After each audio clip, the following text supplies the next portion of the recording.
of the Box, membahas apapun yang Anda mau. Indonesia tanah airku cinta, Nusantara merdeka bhinneka tunggal ika. Bersama Awang Ajiwasita dan Om Bob. Greetings to each and everyone. Anytime you meet, I greet anyone. Whether it namaste, assalamu alaikum. Salam, salam, salam. Halo, ketemu lagi di Out of the Box, membahas apapun yang Anda mau. Sudah siap di sini? Awang Ajiwasita bersama Om Bob.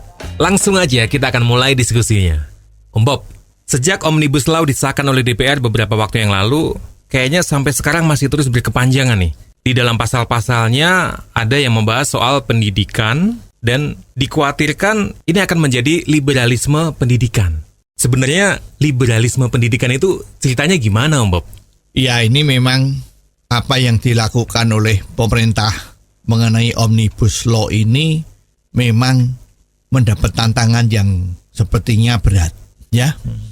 Karena memang di dalam rangka memajukan Indonesia, terutama dalam hal perekonomiannya, ya. Soal demokrasinya sudah maju sekali, ya. Tapi ekonominya kan ketinggalan. Itu memang setelah direview berkali-kali ini, bertahun-tahun maksudnya, itu memang terdapat banyak peraturan-peraturan yang tumpang tindih antara peraturan yang satu sama peraturan yang kedua, antara menteri dan antara lembaga yang lain itu juga sering tumpang tindih, sehingga mengakibatkan investasi di Indonesia itu menjadi terpuruk. Ya, kalau boleh dikatakan ada di dalam 10 besar misalnya, ya, tetapi dari bawah. Jadi memang tidak bisa. Lah, oleh pemerintah kita ini dianggap ini pasti ada sebabnya. Ya, nah ternyata sebabnya itu salah satunya kan juga soal birokrasi. Masalah perizinan itu yang terutama menjadi masalah yang paling besar. Dan kalau kita melihat sejarahnya Omnibus Law, Vietnam itu negara yang baru saja menang dari perang, ya, itu sudah punya juga Omnibus Law yang seperti ini. Dan di Vietnam itu udah dilakukan pada tahun 2010. Ya, jadi Indonesia itu ketinggalan 10 tahun dari Vietnam dalam hal pemangkasan birokrasi dan penyederhanaan peraturan-peraturan, juga menghilangkan peraturan-peraturan yang tumpang tindih. Nah, sekarang apakah Omnibus Law itu hanya untuk satu bidang tertentu saja, misalnya birokrasi? Nah, kalau itu berarti akan sulit di dalam menjalankan program-program untuk memajukan investasi di Indonesia. Investasi itu kan tidak cuma melulu bikin pabrik. Tetapi di sini kan ada juga investasi di dalam SDM. Artinya sumber daya manusianya kita ini kan juga harus maju.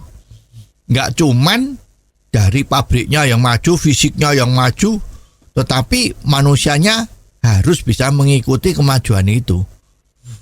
Nah, sekarang kalau Omnibus Law itu hanya untuk mendirikan pabrik, mendirikan usaha, ya kemajuannya itu tidak bisa lancar. Masih ada hambatan-hambatan yang lain tadi. Jadi misalnya tadi itu soal SDM. Terus soal keuangan. Itu juga, makanya peraturannya juga dirubah. Perpajakannya juga dibikin betul. Kalau ada peraturan pajak yang terlalu jelimet juga disederhanakan. Ini semua harus ikut rame-rame. Rame-rame direformasi, ya. Jadi termasuk di dalamnya itu pendidikan. Jadi pendidikan itu sangat penting. Kalau pendidikan sebuah masyarakat, sebuah bangsa itu baik, pasti nanti negara itu akan menjadi baik. Nah, sekarang Indonesia itu kan, ya kita mau tidak mau, suka tidak suka harus mengakui bahwa dunia pendidikan di Indonesia ini ketinggalan dibandingkan negara-negara lain. Kalau tahun 60-an kita itu pendidikannya bagus, ya katanya itu waktu itu kan masih peninggalan Belanda, ya. Kita merdeka tahun 45, jadi pengaruh-pengaruh pendidikan Belanda itu masih ada ya. Jadi masih banyak sekolahan yang baik ya. Dan itu berkesinambungan terus sehingga pada tahun 60-an itu Malaysia yang baru saja merdeka itu butuh bantuan dari Indonesia. Ya, dan Indonesia mengirim guru-guru di Indonesia ini untuk menjadi guru di Malaysia. Ya, jadi Malaysia itu sadar kalau dia tidak pinter-pinter rakyatnya nanti negaranya akan ketinggalan. Ya, jadi dia sudah tanpa malu-malu, toh Indonesia itu ceritanya kan serumpun dengan Malaysia, ya kan? Tetangga betul kan? Cuman ada Selat Malaka itu kan, yang kalau dilihat ya cuman selemparan batu lah jaraknya ya. Nah, itu Indonesia sempat ngirim tenaga-tenaga gurunya untuk ngajar di Malaysia. Nah, sekarang kok kualik. Terbalik 180 derajat. Sekarang banyak orang Indonesia yang sekolah di Kuala Lumpur, sekolah di Johor. Ya, jadi ini yang menjadi dilema. Memang kelihatannya tidak diakui kalau mutu Indonesia itu tetap bagus, tapi masyarakat merasakan dan dia rela mengirim anak-anaknya untuk sekolah di luar negeri. Pasti yang keuangannya lebih mampu ya. Nah, oleh sebab itu ini juga dilihat oleh pemerintah kita. Waduh, ya ini menjadi semacam cermin ya. Kalau memang pendidikannya kita kurang bagus. Dan ada satu survei, kalau ditanya investor-investor yang mau ke Indonesia, mereka juga mengatakan bahwa di Indonesia itu sulit cari tenaga yang handal untuk membantu mereka di dalam bisnisnya. Ya, sehingga banyak tenaga-tenaga ekspatriat kan. Orang-orang asing tuh banyak tuh. Kalau kita lihat tuh di mana-mana, kalau ada perusahaan gede pasti ada orang asingnya. Oke, Om Bob, kita break dulu sebentar ya. Kita akan lanjutkan sesaat lagi sambil terus Awang ingetin, kalau Anda punya komentar tentang apapun juga, silakan Anda bisa kirim via WhatsApp di 087859907788. Out of the Box, membahas apapun yang Anda mau. Kembali lagi di Out of the Box, membahas apapun yang Anda mau. Awang Ajiwasita bersama Om Bob. Kita lanjutin lagi diskusinya. Om Bob, kalau kita lihat sekarang, banyak perusahaan-perusahaan besar yang hampir selalu ada tenaga kerja asingnya ya. Ini juga menjadi masalah kan? Karena orang lokal tidak ada yang mumpuni yang bisa menghandle perusahaan-perusahaan gede tadi itu ya, milik investor. Nah, mereka memerlukan tenaga asing yang bisa masuk di Indonesia untuk menghandle perusahaan-perusahaannya. Nah, ini kan juga menjadi problem. Maka di dalam Omnibus Law ini juga dipertegas bagaimana aturannya tenaga asing untuk masuk di Indonesia. Ya, bukan dipermudah tetapi lebih dijelaskan. Ya, jadi itu juga diperlukan. Nah, sekarang kembali ke masalah pendidikan. Kalau kita sudah merasa pendidikan kita itu termasuk yang belum maju dan sangat belum maju, lah kan harus dirubah. Memang ada kelompok-kelompok yang mengatakan ini terjadinya liberalisasi pendidikan, ini kan melanggar kaidah-kaidah undang-undang dasar kita. Misalnya seperti itu. Yang ngomong siapa? Yang ngomong pasti orang-orang yang bergerak di dalam dunia pendidikan. Justru orang-orang yang di dalam dunia pendidikan ini yang akan merasa tersaingi kalau dunia pendidikan ini dibuka untuk sekolahan-sekolahan asing. Seperti kita ketahui bahwa masyarakat di Indonesia itu menganggap sekolahan itu harus murah. Tidak boleh mahal. Jadi pemerintah diwajibkan memberi anggaran yang besar terhadap dunia pendidikan. Sepertinya kemarin-kemarin sudah, kalau nggak salah itu 20% dari anggaran belanja pemerintah kita ini dialokasikan untuk dunia pendidikan. Tetapi rasanya walaupun sudah seperti itu kok mutunya nggak maju-maju. Nah, oleh sebab itu dunia pendidikan juga dibuka oleh Omnibus Law ini agar bisa masuk ke Indonesia dengan lebih mudah. Ya, caranya dengan lebih mudah itu Ya, lembaga pendidikan itu dianggap sebagai badan usaha. Nah, ini yang menjadi banyak yang bersuara, sedikit protes. Lah, pendidikan kok dijadikan badan usaha? Berarti ini terjadi liberalisme dunia pendidikan. Terjadi komersialisasi dunia pendidikan.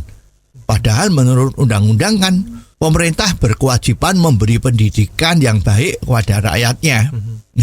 Kan begitu. Ya, nah sekarang kalau itu memang menjadi patokan yang sangat dalam arti kata sempit bahwa harus memberi peluang atau mendidik masyarakatnya dengan biaya yang murah, nah, itu apa memungkinkan?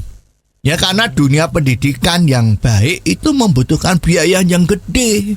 Kalau mau yang murah-murah ya mungkin ya itu cuman pendidikan di TK. Ya di SD lah masih mungkin biayanya tidak terlalu tinggi. Tetapi begitu makin naik kelasnya, makin tinggi pendidikannya, diperlukan uang yang lebih besar.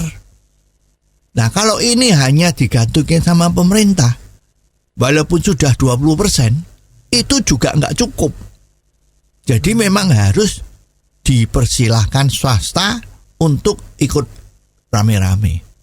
Kalau ini bisa terjadi, ya pasti akan baik. Tapi yang Bob, kalau sekolah-sekolah yang dikelola asing itu mulai masuk ke Indonesia, dampak positifnya, dampak negatifnya itu apa aja, Bob? Ya, kalau ada sekolahan asing masuk di Indonesia, itu dampak yang paling positif itu adalah terjadinya persaingan mutu.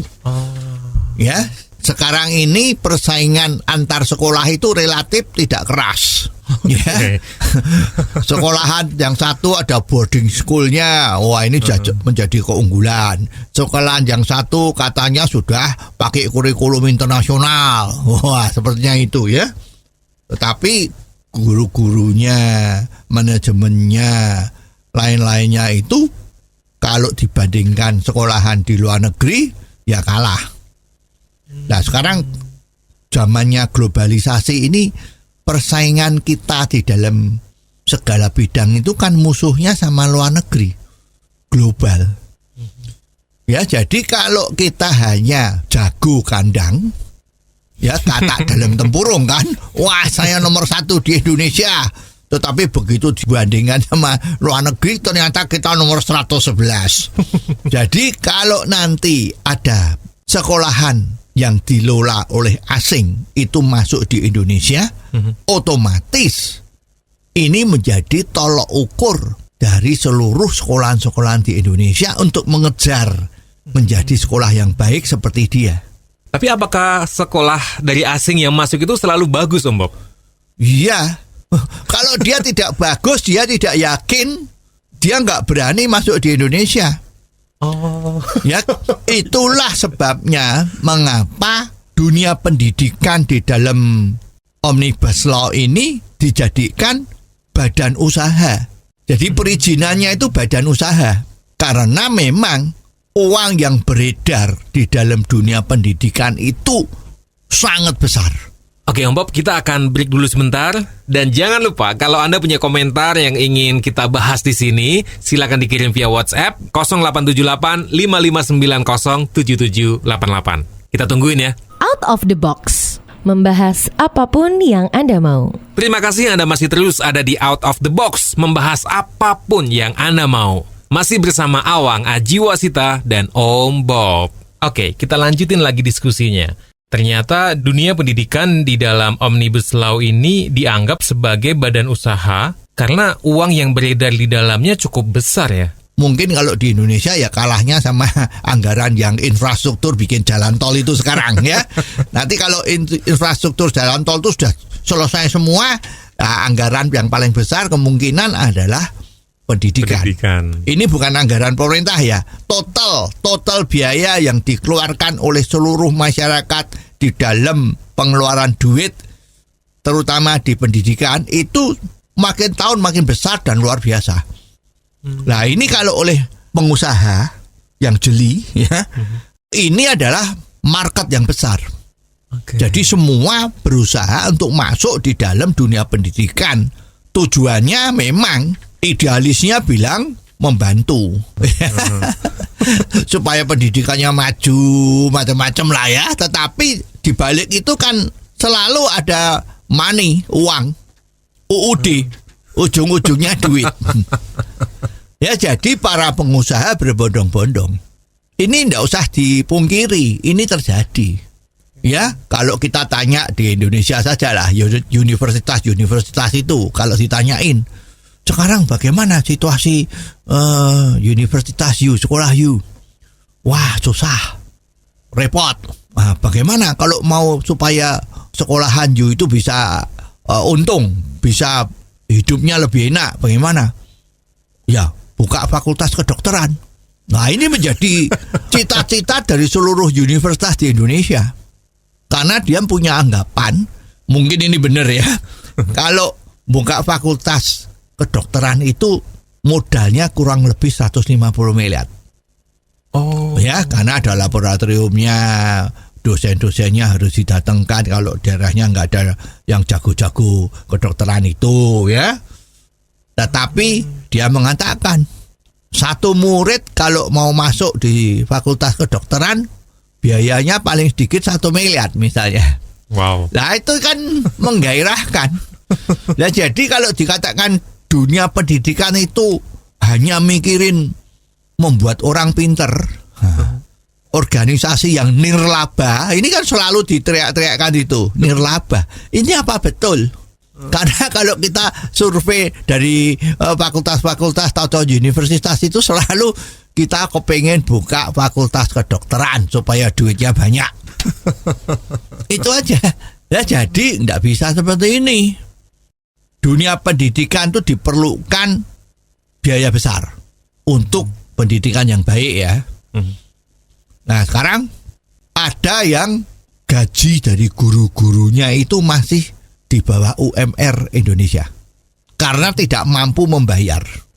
Itu gimana? Kalau pegawai negeri, guru pegawai negeri ya masih gajinya ikut pegawai negeri kan. Tetapi kan banyak sekolahan swasta yang harus membiayai sendiri, gaji gurunya di bawah UMR. Itu gimana? Ya, jadi tidak bisa lagi dikatakan bahwa dunia pendidikan itu harus nirlaba, bukan. Tapi harusnya itu laba yang didapat dari usaha pendidikan ini diinvestasikan kembali agar supaya sekolahan itu makin baik. Sekarang teknologi kan majunya, angkanya kan sudah model logaritmis ya. Sekarang misalnya ada komputer itu, kalau zaman kuno itu 10 tahun masih bertahan, ya kan?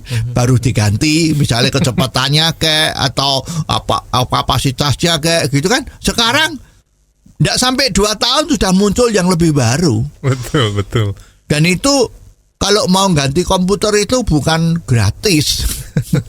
Yang digratisin paling kalau mau upgrade sistemnya. Nah, itu memang fasilitas dari sana. Tetapi begitu mau di-upgrade komputer yang lama itu sudah nggak bisa lagi hardware-nya. Harus ganti yang baru. Nah, ini umurnya cuma 2 tahun. Nah, ini gimana kalau nggak punya duit? Ya, jadi memang kalau kita bergerak dalam pendidikan, yang dipikirkan ya juga bukan pendidikannya tok, tetapi bagaimana sarana-sarana itu yang menunjang pendidikan itu. Dan itu ya UUD tadi, ujung-ujungnya duit. Kalau nggak ada duit nggak usah bicara. Kalau mau baik loh ya. Nah, sekarang dengan dibukanya modal asing untuk masuk ke dunia pendidikan, ya itu sebetulnya langkah yang betul. Ya, jadi kita harus belajar dengan mereka. Toh nanti sekolah-sekolahan yang dibuka oleh asing itu toh juga butuh guru-guru yang ada di Indonesia. Bahasa Indonesia kan pasti harus ada kan. Betul. Nah, ini kan mesti pakai guru-guru dari Indonesia. Lah, nggak mungkin seluruh tenaganya diimpor tuh kan nggak mungkin. Ya, itu biayanya gede. Nanti dia nggak bisa kompetitif di sini. Oke. Jadi pasti mix. Nah, kalau sudah mix, ada kurikulumnya macam-macam. Kurikulumnya pasti baik. Kalau nggak baik, dia nggak yakin masuk di Indonesia. Pasti baik. Nah, tinggal kita lihat kan. Ditiru kan. Jadi dengan adanya sekolahan-sekolahan asing itu kita bisa belajar banyak. Dan sekolahan-sekolahan di daerah-daerah juga bisa menjadi acuannya itu untuk maju. Ini yang terjadi. Oke, Om Bob, kita break dulu sebentar ya. Dan jangan lupa kalau Anda punya komentar yang ingin kita bahas di sini, silakan dikirim via WhatsApp di 0878 5590 7788. Out of the box, membahas apapun yang Anda mau. Terima kasih Anda masih terus ada di Out of the Box, membahas apapun yang Anda mau. Masih bersama Awang Ajiwasita dan Om Bob. Nah, kita lanjutin lagi diskusinya. Om Bob, sempat disampaikan juga bahwa perizinan seputar lembaga pendidikan asing ini hanya di kawasan ekonomi khusus atau KEK. Dan banyak juga yang bilang kalau ini diskriminasi nih. Gimana menurut Om Bob? Ya, kalau saya lihat ini pemerintah ragu-ragu. Kok ragu-ragu, Bob? Ragu-ragu kalau di demo-demo lagi. Sekarang yang demo kaum buruh. Takutnya nanti kalau itu dibuka, di demo sama orang-orang yang terlibat di dunia pendidikan. Jadi karena ragu-ragu, terus ya udah, ini hanya dibolehkan dibuka di KEK. KEK itu adalah kawasan ekonomi khusus. Ya ini kan ada di beberapa daerah, seperti misalnya di Batam itu kawasan ekonomi khusus. Jadi wilayahnya di Indonesia, tetapi itu diperlakukan seperti bukan Indonesia. Ya, jadi kalau ada barang keluar dari KEK itu harus dianggap barang import. Ya, jadi harus diperiksa. Ya, di mana kawasan itu adalah bebas pajak. Produksi-produksi di sana itu bisa lebih murah ketimbang di dalam kawasan yang lain, tapi tujuan itu barang-barang yang diproduksi itu harus untuk ekspor. Nah, kemungkinan pemerintah nganggep bahwa di sana itu mestinya banyak orang asing, ya. Okay. Memang kalau di kawasan ekonomi khusus itu orang asingnya banyak sekali. Ya, jadi lalu lintas barang itu tidak seperti enak antar pulau, antar kota, tapi itu sudah menjadi antar negara, ya. Okay. Nah, kalau di kawasan ekonomi khusus kan seolah-olah ini kan tidak berlaku di Indonesia, ya.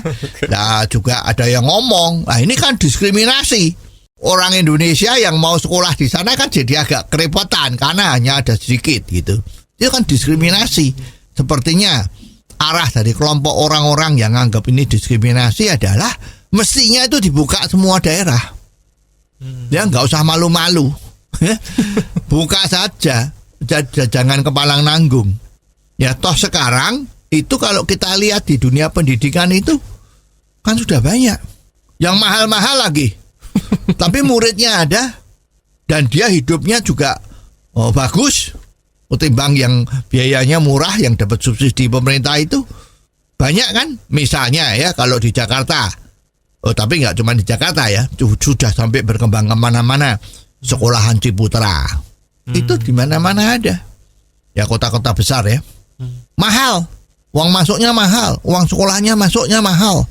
Terus juga Pelita Harapan yang di belakangnya ada Lipo Group.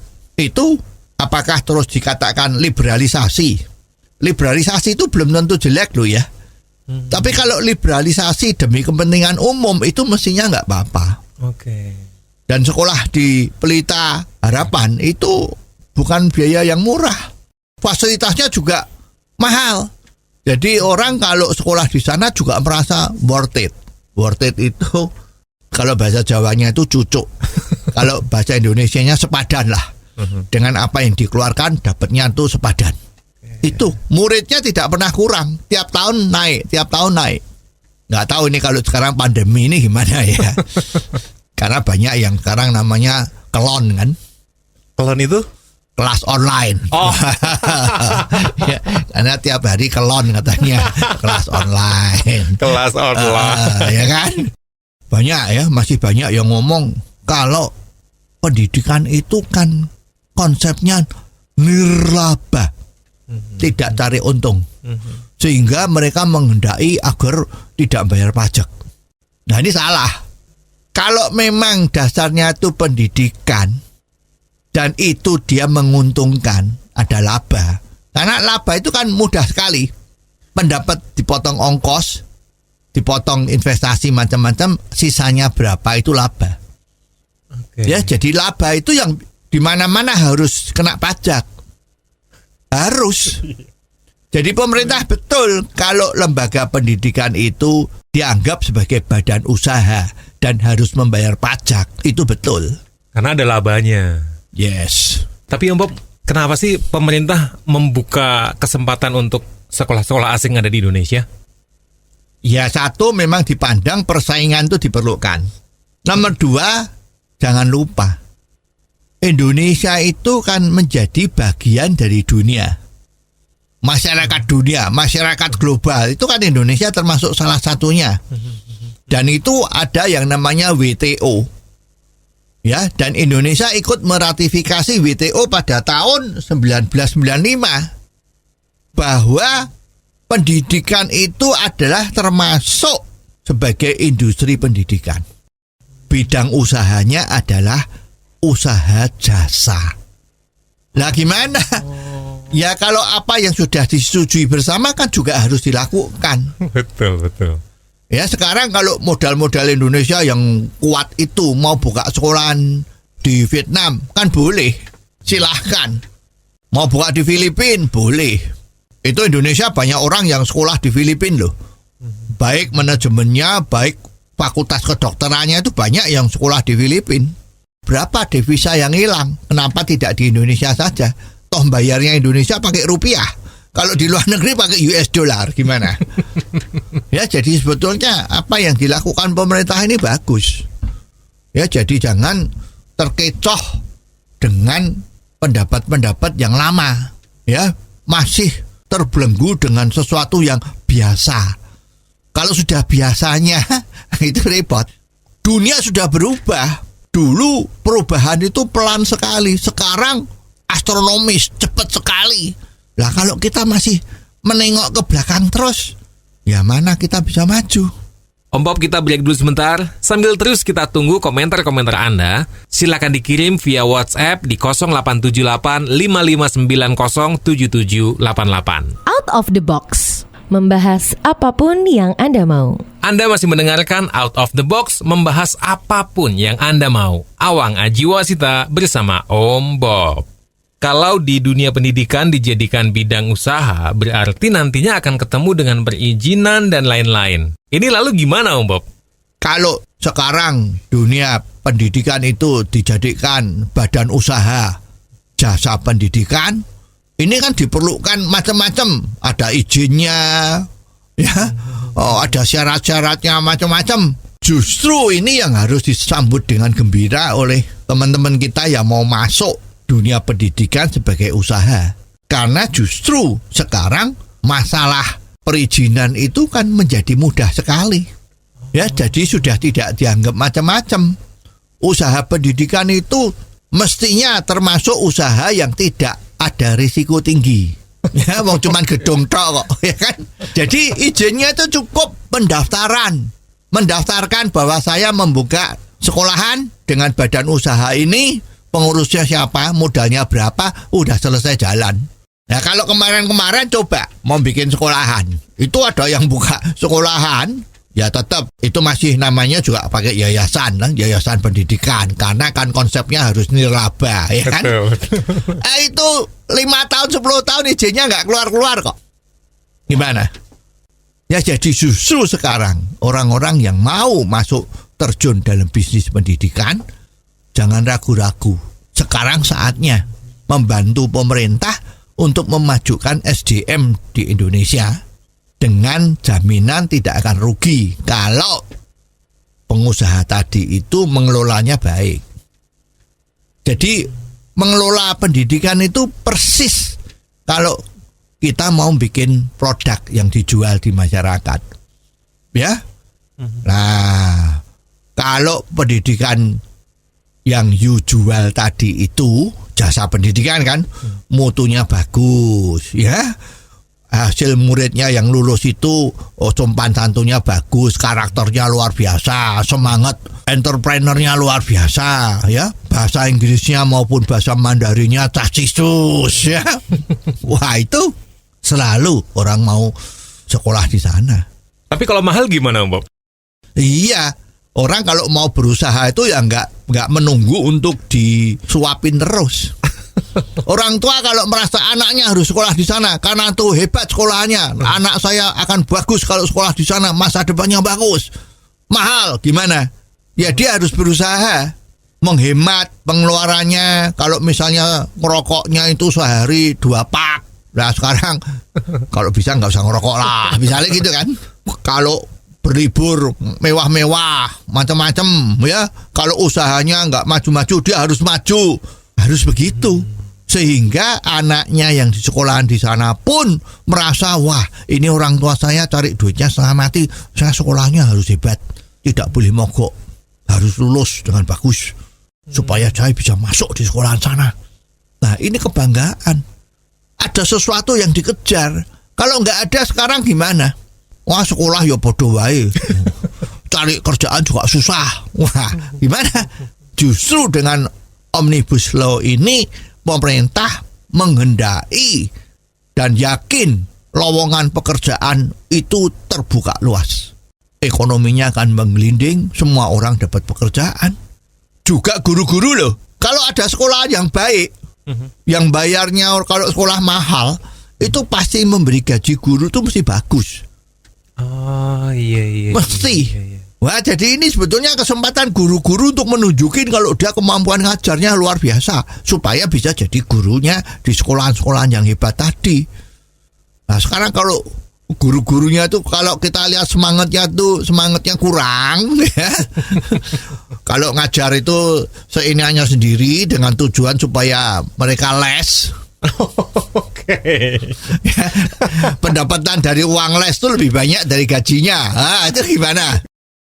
Wasting waktu. Jadi waktunya hanya terbuang percuma. Ya jadi justru ada sekolahan ini. Walaupun sekarang masyarakat masih menganggap mengkomersialisasi sekolahan, ya nantinya pasti nggak akan mikir seperti itulah.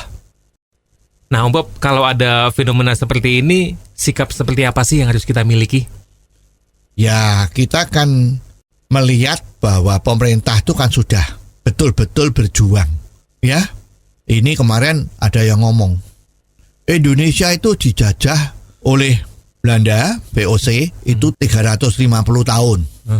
Dijajah Jepang, itu 3,5 tahun. 3,5 tahun. Ya, kena Orde Baru 30 tahun. Dan selama 10 tahun kemarin kita dinina-bobokkan. Nah sekarang saatnya kita dukung Presiden Jokowi dan jajarannya untuk membangkitkan Indonesia agar bisa segera mengejar ketinggalan yang selama ini terhadap negara-negara lain.